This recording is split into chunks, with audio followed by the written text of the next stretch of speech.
on. What's up, y'all? Welcome back to 1025 in Conversation. This is our second episode, and today I'm bringing on a very special guest, the director Sabrina Ashleigh Tan. First off, Sabrina, I just want to say thank you so much for coming on to 1025 in Conversation. It's awesome to have you here, to be real.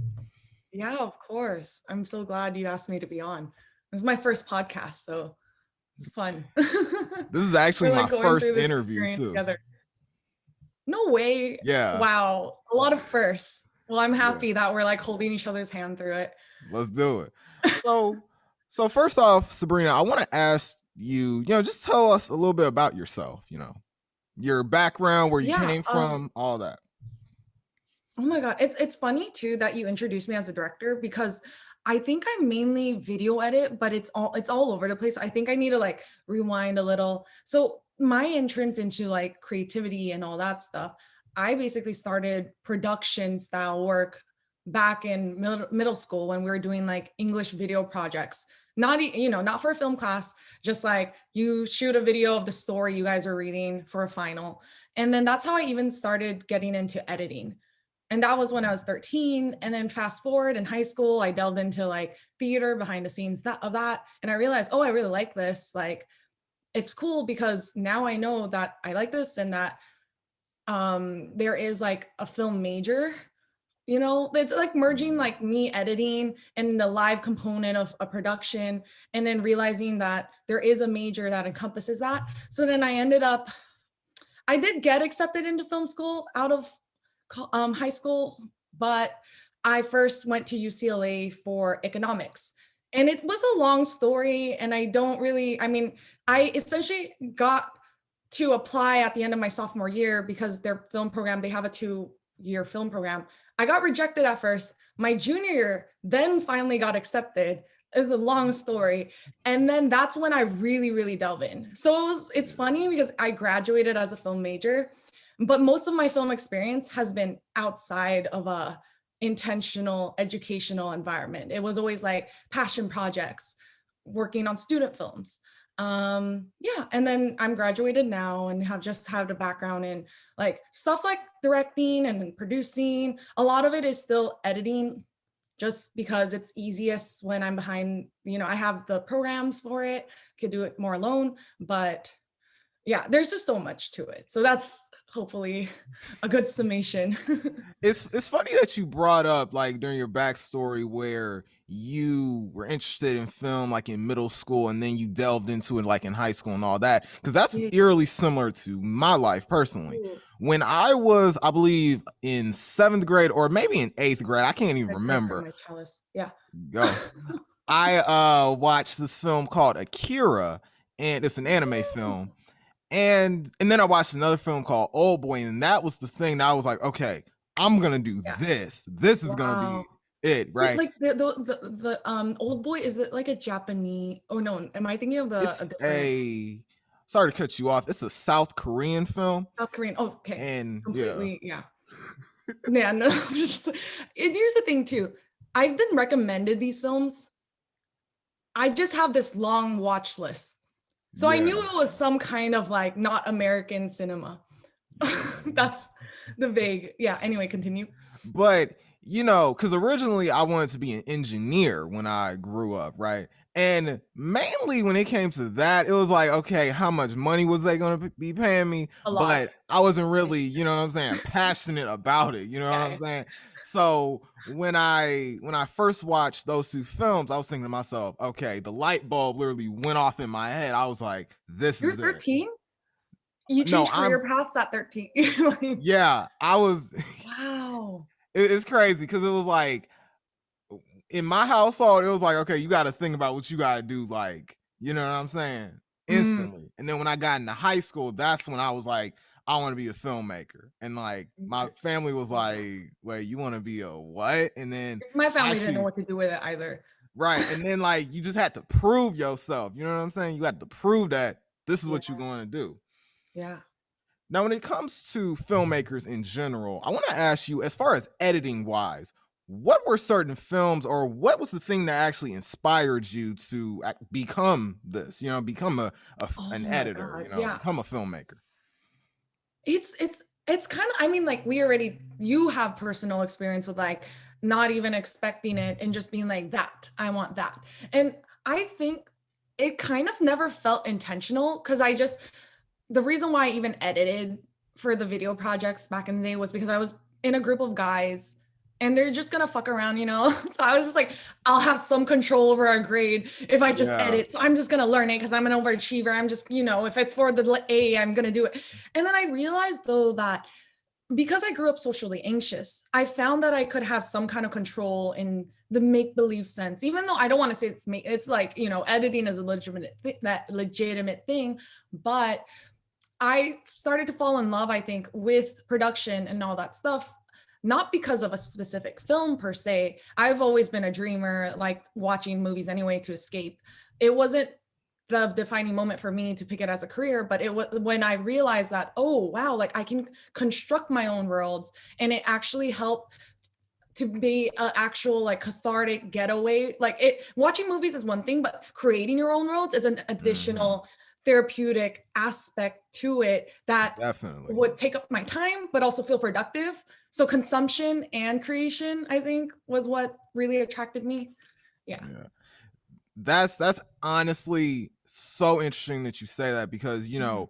when it comes to an artist, when it comes to a creative in general, their imagination is like a whole other world in itself. You know what I'm Mhm. saying? When you Yeah, yeah, create yeah. these worlds, they come from you. You know what I'm saying? Your art is a reflection of your reality. Mhm. And I just find that incredible that a lot of filmmakers, they could take some of the darkest moments in their lives and they can make something beautiful out of it.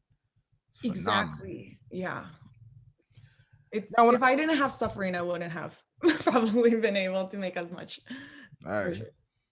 can relate to that. Mhm. Now, when I watched your short films have a very unique style to them. Like, for example, when I watched your collage animations, they have Mhm. this very, it kind of reminds me of like Andy Warhol kind of pop Oh art. my god, thank you. Is Yeah, kind of pop I'm an artist. artiste. Yeah, I was thinking to myself, oh my gosh, she can really, like, these are really good. Thank What? thank you. Yeah, I was wondering how you found me, because not because, I mean, I think I'm all that, right? But then it's like not the most, it's you found me through my YouTube, and actually people have found me through those, because I think every artist tries to find a creative voice. And I think that is one of the manifestations of my creative voice, is not everyone does the collage animation and then in that style. And I don't know which one you watched, but Food Baby was actually my Yeah. first one, the one with the girl going in the mouth. That was my first ever like full on collage animation, and it was in my After Effects class. I was just like, we had to make something, and we had a like phenomenal professor. I think he still teaches the class at UCLA, if it still exists. But his name is Bill Barminski, and he is really great at all types of digital media. So when he teaches this class, he encouraged all of us to just like take images online and do whatever you want with them. We can make them move, we can make them whatever. And then that, everyone in the class came up with something different. And for me, I think the way I see it, it's everything's a remix. I don't know if you've seen, there's a video on YouTube, everything's a remix. So this felt so perfect for me because beforehand I already made collages on paper. Yeah. And then now I was like, oh, I can put movement because I'm learning After Effects and it's different from just straight up video editing. And I don't know exactly, because people would ask, like, how do you do this? And I could tell them, oh, this is how you open up After Effects and like here are the tutorials. But to create the worlds, it was aggravating too, because Food Baby is actually, and I'm really open about this, about like me going through bulimia, you know? So it was this thing about like, you're trying to purge what's not you, but you are what you eat. And it was this whole, film student, like a whole metaphor about what you Yeah. eat, and then also what you consume media wise. But regardless of the themes, you give any creative a theme, they can come up with their own rendition. It can look completely different. Yeah. Um, yeah. Yeah, and I found like Food Baby, I found each one very unique in their own way. You know what I'm saying? It wasn't just like a recycled version of the one idea. You know what I'm Thank saying? you. It was like, okay, I'm gonna do this one. Then okay, how can I make this one different? How can I make this one different? Mhm. And me personally, I tried After Effects one time and my head almost exploded just Trust me, looking yeah. at it. It was just like, what is It's this? not user friendly. It's a absolute monster. You know, you can also put code in there to kind of like, which maybe you as the engineer might I mean, but computer, I don't know. There's like, I know there's a lot of nuances. But I actually took a really long break after, because the first two, I mean, we had to make it. The pressure was that we had to have it for the midterm, we had to have it for the final, and I could have made something more like low key, but I was like, no, no, no, because the way I viewed me in film school was like, I'm not just gonna make something that's good enough for a class. I want to make something that's good enough just forever for Just me, by for my itself. growth.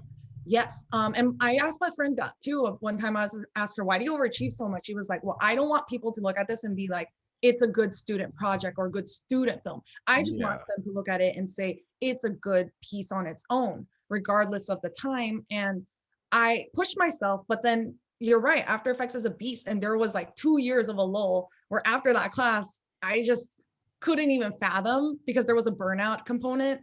But Yeah. I think you inch in when you finally like have more inspiration. So Yeah. Cause it's like, even when it comes to these like editing softwares, like I remember when I first used Photoshop, I was thinking to myself, how the hell do these people do this? Like I have a all funny, the yeah. it's where all the tabs were locked and stuff. I'm like, how do you unlock this stuff? Like, Yeah, it gets when you, because here's the thing, the programs are means to an end. People can use Final Cut, Premiere to edit, or even Avid, which is what filmmakers, feature film use, and it's all a means to an end. Did you know that what's that movie? No Country, something like, but I No forgot the Country movie, for but Old Men. yes, they use Final Cut to edit that because it Yeah, was that was when Final Cut was competitive. This is getting so nuanced into it, but I looked at it, I was like, oh, it really doesn't matter. But the issue is like the learning curve, because that stifles, because creativity is free flowing, but there needs to be pragmatism of like the tools. So I understand. Yeah. yeah. Yeah, you just gotta learn this stuff. You just gotta learn around it. Cause I remember when I bought my first camera, I have a Canon EOS RP, and I was Mhm. thinking to myself, okay, why is this like out of focus? Why is the white balance all crazy? You just gotta Right. keep on learning it. Exactly. Yeah. When it came to your visual style, I did want to ask you: were there any filmmakers who kind of influenced that look, or was that just free formed from your own head?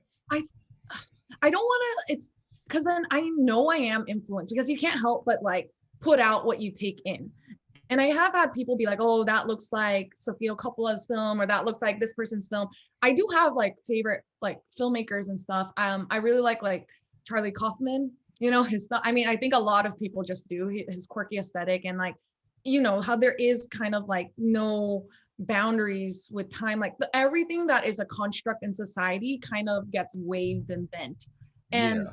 I don't think though that I particularly looked at like his film. I think in reality, it's more music videos that maybe that inspire me. Hmm. Um, and I don't specifically look at a particular person or particular artist, but I do know that because I am an avid consumer of like music videos, and then here and there like watching movies when I can sit myself down to watch a movie, I end up turning out what I see and then don't realize it until after the fact, you know, until like I'm like, Yeah. oh my God, wait, that looks like what I was consuming around that time. I don't know how I subconsciously did that, but I think inspiration isn't just derived from within. It also has to be collaborative in some nature, even if it's not literal collaborators. Yeah. And I definitely think that, as filmmaking is a collaborative medium, you have to bring in everyone's story together to tell Mhm. this one, if that makes Yeah. sense. You know what I'm saying? And Yes. I definitely think music videos have become some of the most influential pieces of art when it comes to how creators make films nowadays. Like back in the day when Michael Jackson released Billie Jean, that Mhm. was like a phenomenon, you know what I'm saying? And then of course Thriller, that was like Oh my culturally, God. that Yeah. shaped, the last 30 years of cinema, and it's just really cool that a person's idea can literally just cause a shift, a cultural shift in, the skeleton And of art.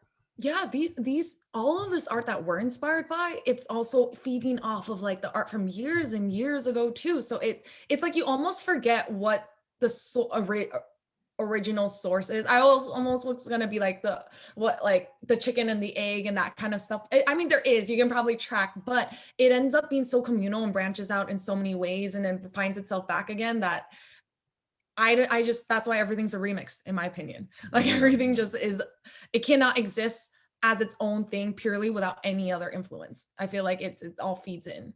that's what's up. Everything is a That's remix. what's up. Everything is a remix. That's what's up. Yeah. Now, when it comes to your short films, there are two of them that I find very fascinating, and that is Jaded and Love Me, a documentation of my heartbreak. Oh, I love that you call that a film. I didn't know it was a film when I made it. What when it came to creating, let's start with Jaded. When it came to creating Jaded, what was the central idea that you were trying to encapsulate with that film? You know what I'm saying? Because Mhm. when I watched it, I was thinking to myself, okay, this is very unique, and I wonder what was her headspace during the production of this. Mind Yeah. telling me a little bit about You know that? what's funny? Jaded, and this is like, I mean, I have stories upon stories. Jaded was supposed to be my first because I was always making stuff that felt like a music video. So when I approached Jaded, I was like, this is going to be my first linear narrative. This is me, like, what, like sophomore year of college. And I was like, I'm going to try to abide by the traditional rules and make something like now after the fact you've watched it, you're like, bitch, that was definitely like music video. So you're like, no, you did not do the beginning, middle, end, it all that. But I thought like that's how I approached it because and your artist voice is going to come out no matter what. But I was talking to a friend at the time, and I think there is a phenomenon with like filmmakers when they're up and coming, or at least at UCLA, I noticed where like we would want to make something that's psychological thriller, a little bit like because that's the easiest way to gain a reaction. You can't Yeah, like, I mean, you put colors, you saw so many gels on lights because I just wanted to make it stand out. I think thematically, even though it was like maybe sometimes that my head was leading with I want to do this for a fact, I also was going through like a lot of emotional stuff in college, and also just questioning the dynamics of people, and also this yearning that it's hard to explain because I don't think the Jaded is about love. I mean, literally Jaded, the name is about disillusionment, about like putting your heart into something but also being completely blinded and not really there's a lot of feeling in that film, yeah, but it's toxic, and it's all every single character, maybe Wes is the most innocent, but every single character. So the two girls, they both deceive each other and themselves in a way. yeah, By there's a lot of deception, and even the antagonist is still, is like she manages to make herself alone in the end anyway. Like it's a lot of like intersection of people. Oh, I also forgot to mention Wong Kar-wai, his films. I love One Car Y. Yes, that Fallen Angels. It's so maybe Jaded was kind of, I forgot if I watched Fallen Angels before or after, but I remember it's a film, and I'm talking about my film, but also it's I guess about Fallen Angels too. It's a film about a lot of characters who are trying to connect, but end up being isolated ultimately because it's not a genuine form of self-growth and connection. It's just me, me, me, me, me. I just want my way, or I don't know how to purge this in a non-toxic manner. So I'm just Yeah. going to really let my heart go, but it's ego driven. So I hope that kind of, I forgot the It original question. definitely, you definitely explained it like a lot, because when I was watching it, I was thinking to myself, okay, these are characters who you can kind of see they have a goal, but they somewhat Yeah, don't know what it is. A lot of people, it's aimless for especially sure. our age, you know what I'm saying? We're people who we have a goal, but we kind of don't know how to accomplish it. You know what I'm saying? Yeah. Especially even when you, like, let's say, for example, graduate from high school or college, you're thinking to yourself, okay, what's next? Where do I go from here? Hmm. What Yeah, does I the had future hold for post-grad me? depression for sure. I mean, everyone I think has some level, but and I thought I was okay too. I was like, I'm an artiste. I'm gonna know. But you can't avoid it. It's also like I was like telling myself one thing I didn't realize until it hit me, and it's like a shock. That's why that I think when I made Jaded at that time, I was just like I identified also too so much with like the pain of it to the point where like I didn't realize there was a growth component, sometimes. So Yeah. it's nice. At least I had the film as an outlet. I didn't go out trying to like do actually something violent. Yeah. Yeah. I definitely think Jada is a really good short. Thank you so And much. I'm Wes wasn't even a real character, but then the actor who was in it was like, "Hey, can I have like a talking role?" It all kind of makes itself. The film creates itself. We yeah. film a guerrilla style too, so See, we just that's film wherever the fuck we could. We got kicked out at one of the places, the bookstore. It's one of the most highly trafficked places in LA. And they will, if you, we pretended like we were tourists taking photos with a DSLR. We were shooting a straight up scene, but they didn't catch us until the last shot. It was like serendipitous. They were like, "Oh, excuse me, guys, sorry, you can't film anything." And we're like, "Oh, sorry, we didn't know." Meanwhile, we had spent like 2 hours and at we least just y'all got the noped out of shot. there. At least y'all got it. Y'all got the Yeah, I shot. was like, "Whew, I didn't need to pay the permit." I know, man. Guerrilla style filmmaking, I think, is one of the most like cutthroat and literally just white knuckle sides of film production because it's like not everything is planned out. Because I remember in high school with my short films, we just went out and just did something. Like it didn't matter. Like we Yeah. literally went across the street to another school, and it was like we weren't even Really? supposed to Why go not your there. school? Right, Just you were just right. like, we wanted to look at least a little different. Exactly, exactly. I love that. And now the next film we're going to talk about is Love Me, a documentation of my heartbreak. Now, of course, throughout life, we've always experienced heartbreak in any way, shape, or form. Whether it's a friend who, is like moving, whether it's like, let's say, for example, your parents are getting a divorce, anything, and of course, breaking up with a significant other. Heartbreak is something that always is going to plague our communities, always going to plague the world. What Yeah. was the overall, thematically, what was the overall tone and what was the overall message that you were trying to convey in this short? Because I feel like, especially when you hear the dialogue, there's a lot of history to Mm, those sentences. So can you tell me a little bit about the influence yeah. from that? I like how it just squeaked. So I've been talking so much, my voice just like squeaks.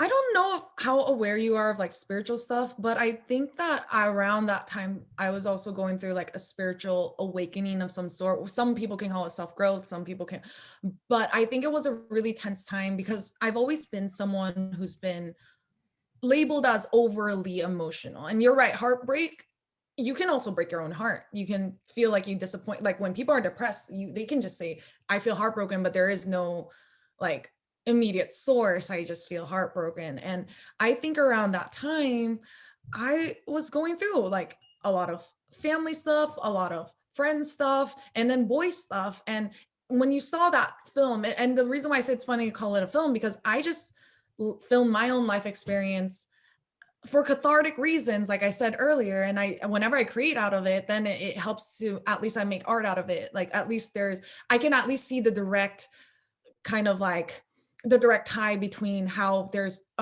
like it's productive and it's helpful. It felt good making it because I put under inspection this idea that I felt all my life, that, oh my God, I'm too much, or I have this emotional kind of spectrum that goes lower than most people's lows or higher than most Yeah. people. And that's not to negate other people's experience, but I think that even in the little tiny like day to day, I felt that, man, like even me getting excited about this little thing, sometimes I feel like I talk too much. This was also before I knew I had ADHD. I really pursued my diagnosis like last fall. This makes sense. People who have ADHD have like problems with emotional regulation because you have a neuroatypical, I think someone called it something else, but for now I'm just saying you don't have a neurotypical brain. So the way you process things sometimes, and ADHD is like you are desensitized, sometimes you lose your train of thought, or hyperactive, it manifests in a lot of energy. And Yeah. I didn't know this. I was just going through, so especially at the time when I was actually going through like a genuine heartbreak in the dating app scene. Keep in mind, I was interacting with so many people and so confused because I thought before that my issue was I wasn't putting myself out there in the dating scene and maybe I just need to. And then when I did, and I was still experiencing this, all these highs and lows, even though there were moments where I felt confident and then there's some moments where I didn't, I realized like this is just a part of me. And making that, I think, even though it focuses on heartbreak, I think, and a person, I think I was trying to pick me above all these things. Like in the overall message is that like I'm just gonna be like this. Like it's the pain isn't what I'm running from. I'm not trying to be like make a video about bye bye. This is one chapter. I think making it in the medium that I'm so in love with. Like I was honoring my love of editing and art that can't hurt me back. Like what I put in is what I get out. And also honoring the fact that I need to love myself, because Yeah. if you don't, you just look at so many people in your life and no matter what they do to you, you'll still find a way for it to attack you. If they love you too much sometimes, or they do too much, you're like, I don't deserve this. Or if they hurt you, then you're like, this always happens to me. It's like you perpetuate this narrative. So I was trying to break my actual life narrative with that documentation of showing actually how I view it. Because in my head, that's kind of how emotions feel to me. That's what my Yeah. films are, or my work is. It's how I actually process everything. So I think putting it into this like thing that people could see, they got it. Like they were, and that's why I think I like music videos too. There's something about that visceral mix of visuals and audio and words that you can't just go around like, every day in everyday life reciting poetry to people. You could, but But I it would think be that it would be kind of it'd be weird. exhausting. Yeah. People wouldn't understand what you're saying to Like if maybe. somebody just walked up to you and just started spitting Shakespeare, it's like, what's wrong with this Or dude? you might just stand there and listen and Yeah. just be like, it's a 50-50. So I think That's like weird. a video is easier. It, watching Love Me, it definitely hit home to my personal story as well, because throughout my life, I've sort of been this type of person to where my emotions usually kind of, I don't want to say got the best of me, but I'm a very hyper emotional person too. Are you Like, a water sign? yeah, I'm a Scorpio. Bingo. I read tarot too, by the way. I'm a Pisces witch. We're Okay. both water signs. Scorpios have stubborn emotion, and See, yeah. it's just written in the stars, but they are known to be angsty. And not because I'm trying to like categorize and stuff, but there is this like I've met enough Scorpios. It's not your fault. It I just know is. and I don't like when people one of the things, and then I'm gonna kind of jump back onto my thing. I don't like to be judged based on the day I was born. Like I was born on October 25th, right? Mhm. So a lot of people automatically think, oh, Scorpios, y'all the mean, No, moody no, no, no, type no. of people. It I'm comes saying, from this inability. It's okay. Here, I know this is going a little off track. Scorpios are the fixed water sign, yeah, which means there's like three of each element. So Cancer, Scorpio, Pisces for the water signs. Cancers are mhm, the cardinal, means they have the most innocent kind of like way of expressing emotion. yeah, Meanwhile, Scorpios are like fixed in their emotion. They can't like help that yeah, unless nurture help. Like if you go through a lot of severe life experience, then it kind of tames you. And then Pisces are mutable, which means they can sometimes take a back seat.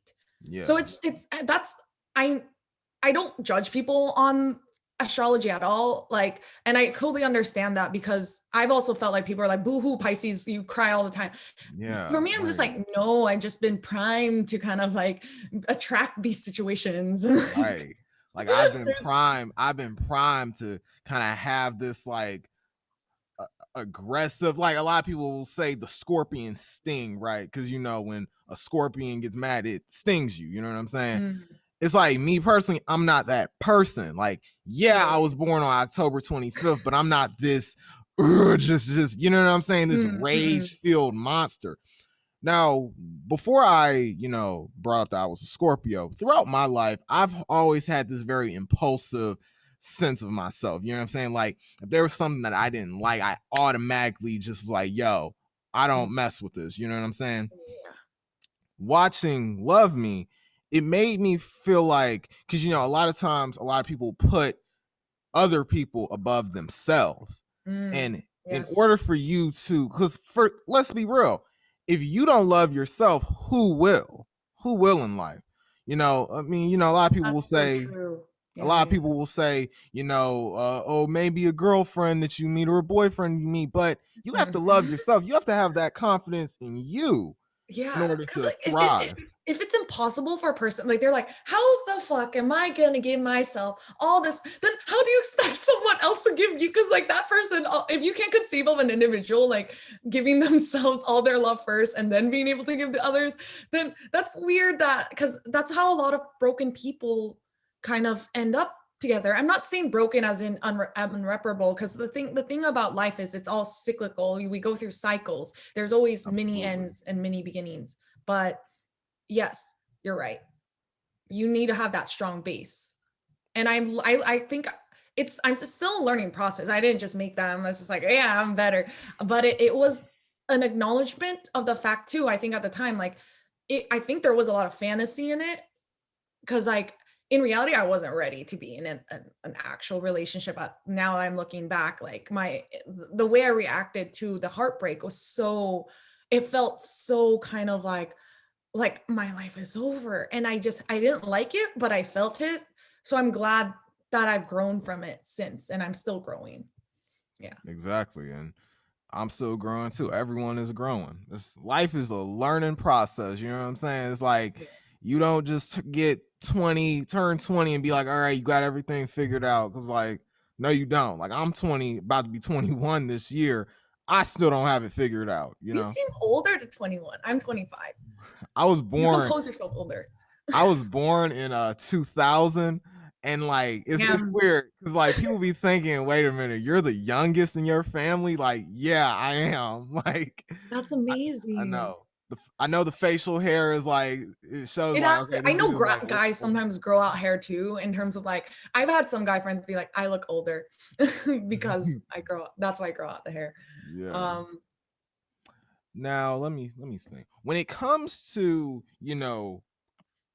creating a project, when it comes to you're the one who's tasked to, let's say, direct it or edit it or all that, what's mhm, the main goal that you try to accomplish when it comes to each short? What was the main yeah. goal that you were trying to accomplish with Jaded and Love Me, when it came to telling your story?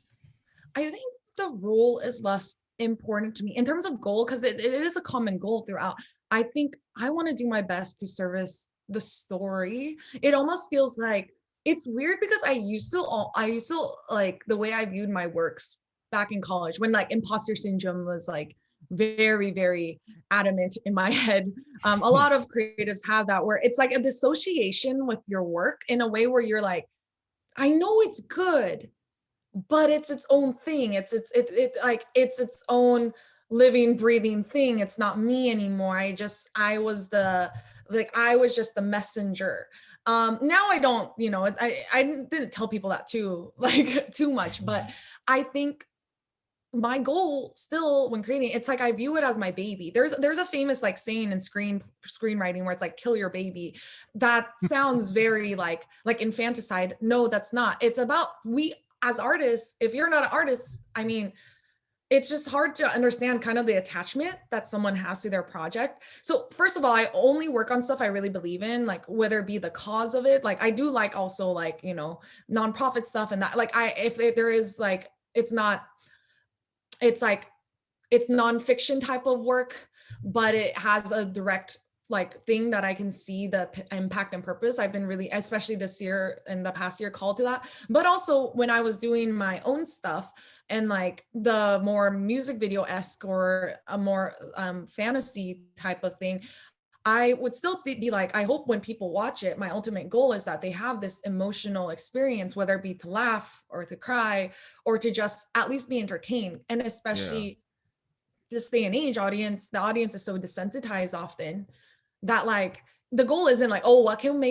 look the most professional, because then that's not it anymore. Like anyone can do that. So it is sometimes about like, how do we connect to the person on the other end. And in my role, whether it be producer, okay, I have to find like the best venues or the best people to fit into roles. Director, obviously, then you want to make sure you elicit the best reaction. And then as editor, I get the like, in post, you're really sitting down and you're constructing the final product.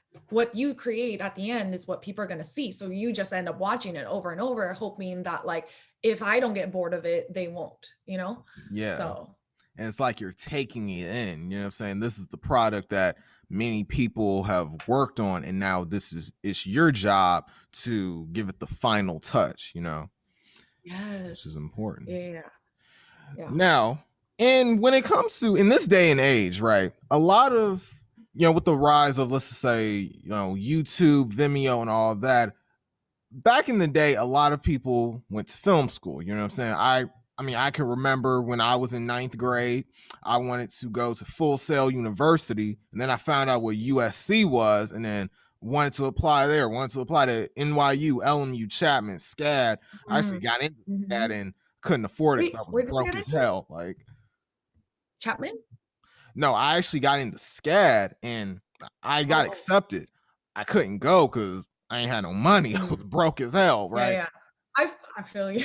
What are your personally, coming from somebody who's graduated, what are your thoughts on film school? You don't need film school. That's my thought. Because here's the thing, I am so grateful for my own experience, but I spent most of my time at UCLA as an econ major. Like, let's not forget.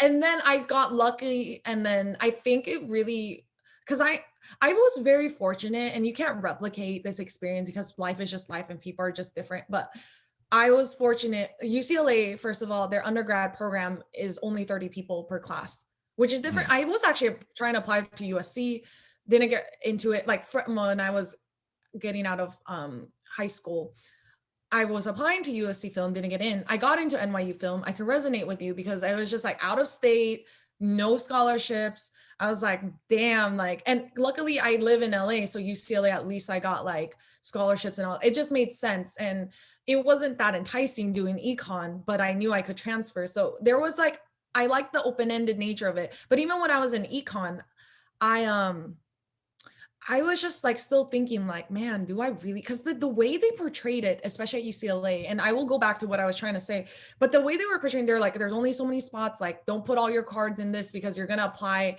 You do your GEs first and then you apply. yeah. But they were just like, make sure you're doing GEs for another major too, because like there's only how many spots. If like a few hundred of you want to come in, like there's just we cannot promise that. So it was also this thing of I always in my head too was like, we know there's a stigma where even if you go to film school, that doesn't guarantee success. And then now it's like, even if I want to be in this film program, there isn't guarantee of success in there. Like the chances Right. are so minute. And just, things worked out for me. And I think though, there was this like relinquishing of expectations. There was a point where I didn't think that film school was my route. And then I got accepted at the least, like the moment I least expected. And the value though that came from being in a film program, because it's not like once you get accepted, it's like, oh my God, hallelujah, the gates are open, baby. No, it's you end up being there and you realize like film programs, and I've talked to other film students, like film programs are created so that it's really what you put in that you get out. And it's great because I was very socially anxious at that point, and it helped to expose me to things that I normally was just like had so many reservations about seeking out in real life because my social anxiety was so high. So it put Yeah. me in an incubated space with fellow creatives, and you wouldn't like, usually productions are hit it and quit it in a sense where like you meet people and then you guys move on, but this was like you are growing up with these film students. And the reason why I said I'm lucky is because I'm still really close with all of them, and it's been like 3 years since we graduated and we are like a family. That's not the case for every kind of dynamic, like any kind of class of students, they'll have different personalities. But the value really came from my peers and the professors. I think the thing too is just that every film program is constantly evolving, and technology is constantly like, I don't know. I think that people could definitely, well, I do know people could definitely also gain the same experience I did outside, because I learned how to edit on my own. The sad thing though is just that like having UCLA on your, thing probably makes you more legitimate. But in reality, I've seen talent and I've seen people go to so many places without ever being in film school. I've seen people who were in like wanting to be a lawyer decide, no, I want to do like DPAC work. And they are Yeah. just as good, if not even better than some film students who, because I think also in film school, sometimes people who get in, they're like, oh wow, I'm in here to have fun. But if you don't actually also put the work into your art, then when you get out, no one's gonna hold your hand. Like it's just, sure, it's easy A's because it's so subjective, but Yeah. the best students are the ones who, or the best way to take advantage of a film program. I don't want to say best students or whatever.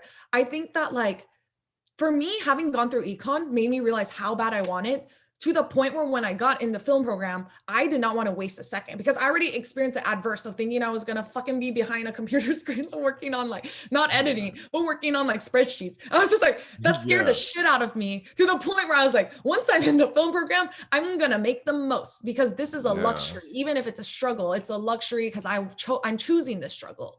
So Yeah. it's not a all express ticket, but I think if you view it, if you enter into any film experience with the right mindset of enjoying the journey and not just expecting the destination, then you will get the satisfaction, Yeah. you And know. you have to put in the passion for it.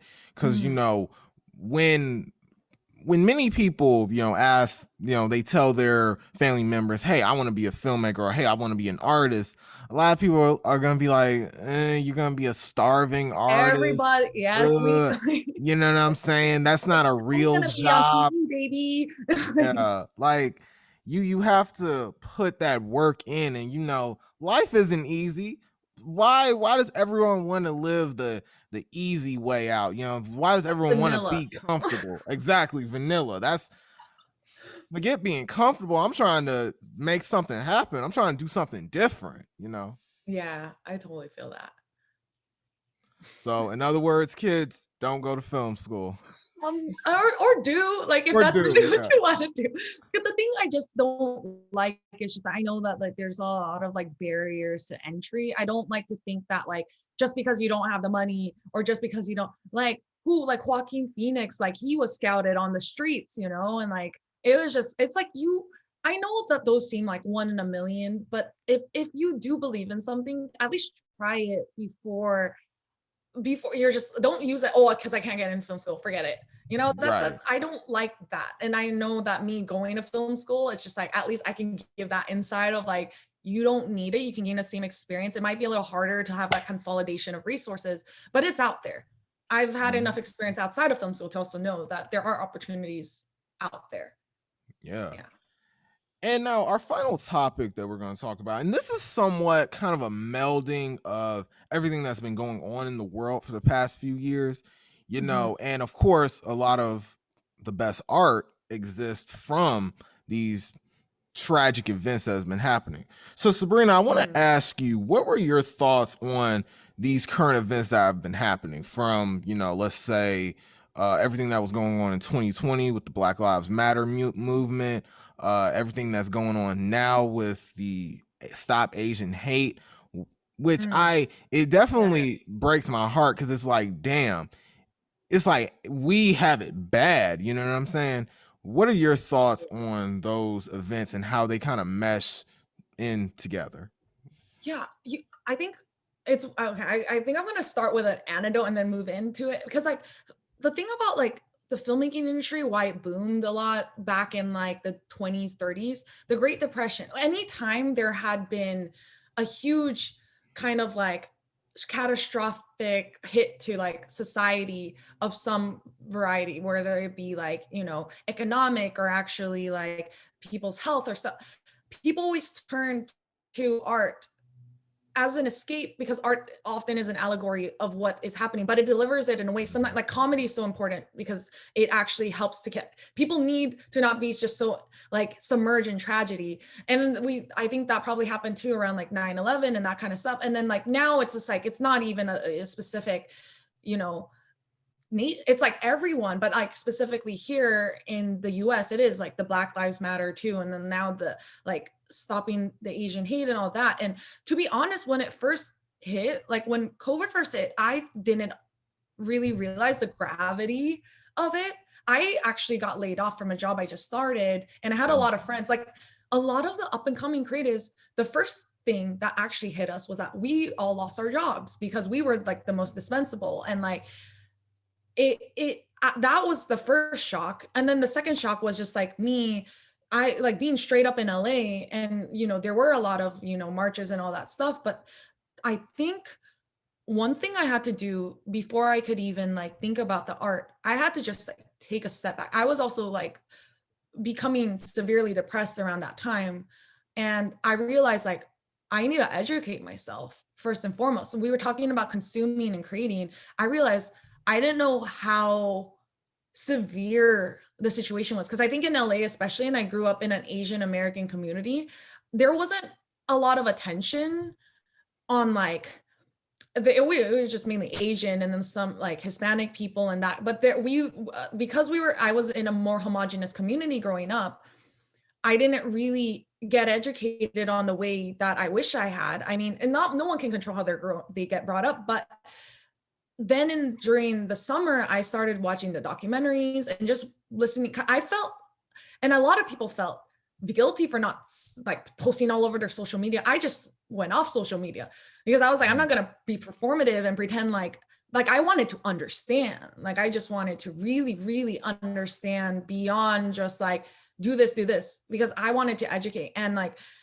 it made me mad too at a certain point because around that time too I was watching like other stuff, like everything. It was a resurgence of, not resurgence, just a surgence of like also like trans people and like trans, like I was watching everything, and it just made me realize like wow, like that's when too my attention went on, I want to make stuff that matters because there's just so much out. And it made me mad and angry too. And I just also realized my own ignorance in the past. Not that, I think that's a thing too. That's hard. Everyone's like, I didn't do anything wrong. But then also I was thinking like, I didn't know about this stuff. I didn't know how much their pain, the how deep it ran, and like about what's the thing about like generational pain too. And just like I didn't Yeah. know the privilege, like Generational even though trauma. I am considered a minority, I'm considered the model minority. And I didn't even, I mean, I've heard of, the fact that it's like a construct used to pit minorities against, specifically for the Asian community, to pit them against the Black community.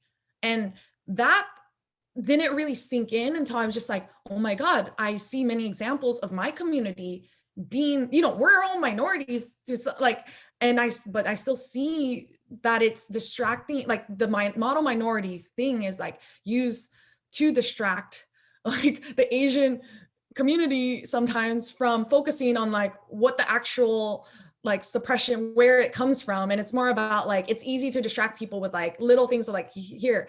And it's this thing of like, I think when it ties back into filmmaking, and I'll get into the Asian, like the Asian hate crimes too, but it's all about, I think I'm not gonna necessarily, because I know there's like phenomenal documentary filmmakers out there. I don't think like necessarily I have to be that, but in a way, I do want my work to be emblematic of like, I want people to watch it and not be like, oh, it's a great Asian film. Ooh, it's like, I just want them to watch it and resonate with the characters and just be like, oh, that character just happened to be this, or that person just happened to be that. But I don't like that it's like the identifier, like, oh, this is just a Black film, this is just an Asian film, and then we're Yeah. gonna judge it again. I didn't realize how embedded I was into like Eurocentric ideals and the patriarchal ideals until like until a lot of these learning moments where everyone, it was like sit down and learn first before you become, like before you speak out. And I think it also, along with the whole self-love thing, taught me I need to make sure if I want to speak up for people, you just make sure you're the base too, and mental health stuff. Hmm. And then now that even like the Stop Asian Crimes, like I was like on a stream on Twitch just talking to like some viewers, they're like anonymous and stuff, and I was just talking about it, like I really feels like it's I cannot express how it feels when you see videos of someone who could be your mom or your or your aunt or something, because there's a lot of women being targeted. I was like, it just like it's so upsetting, but it's also that's not even the proper word for it. It's just like, why? I don't understand. And then that person was bringing in a lot of like like he was just starting to be like, that's not the most big, like, that's not the biggest issue in the world right now, statistic. Like he was reducing it to statistics and how like, yeah, hate crimes exist, but racism isn't the biggest problem in this world. And I was like telling him like, yo, I'm not trying to have a political debate right now. I'm literally just talking about what's affecting me and my community and my people. And then that's, I think the thing is, amidst all this tragedy, I'm like, once again, I do have privilege because I now recognize like me growing up, I didn't have to keep proving that to people. But now I'm experiencing moments because I'm interacting with people way beyond just my little bubble. And I'm realizing that like some people just, they don't care about like the emotion or what you say. They just want to be right.